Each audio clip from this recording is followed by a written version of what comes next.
The bishop. There are two bishops of each color in a chess set.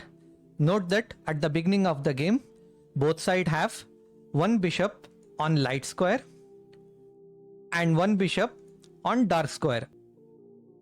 In a chess game, the bishop always moves diagonally because they are limited to diagonal movement. The light square bishops will always remain on light square, and the dark square bishops will always remain on dark squares.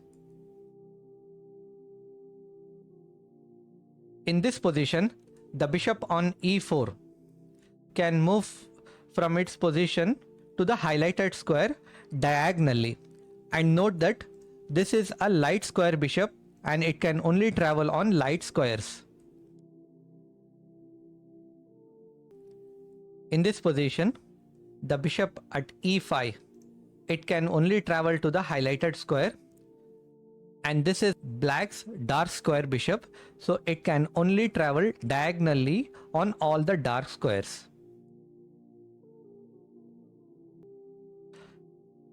Here is a bishop on the square c3, so this is a dark square bishop and it can only travel on all the dark squares. So what are the legal highlighted moves for this bishop? So there are only 1, 2, 3, 4 and 5. So these are the 5 squares the bishop can go, and you can notice the bishop's movement is hindered by two of its own pawn. The pawn on b4 and the pawn on e5. It is blocking the bishop's movement. So the bishop cannot go to the squares like f6, g7, h8 or a5. All this movement are blocked by its own pawn. Now look at this bishop on f6. This is a dark square bishop. It can only travel on the dark squares diagonally.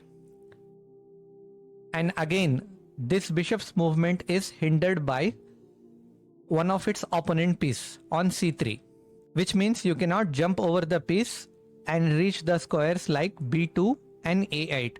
So again, bishop never jumps over the opponent piece, but it can capture the opponent's piece. Bishop takes knight. So summary, bishop moves only diagonally, and light square bishop moves on the light square, and the dark square bishop moves on the dark squares. You cannot jump over your piece or the opponent's piece, but you can capture opponent's piece that lies on the path like this. The bishop is considered to be a moderately strong piece because of the fact that its movement is always limited to only half of the board. That is, the light square bishop, it can only travel on all the light squares in the board, and the dark square bishop, it can only travel on all the dark squares. So in a chessboard, we have 32 light colors and 32 dark colors. So the bishop of whatever the color, the light square, it can only move to the 32 light squares or the 32 dark square. The strength of a bishop in the game is that it can often sneak behind enemy lines.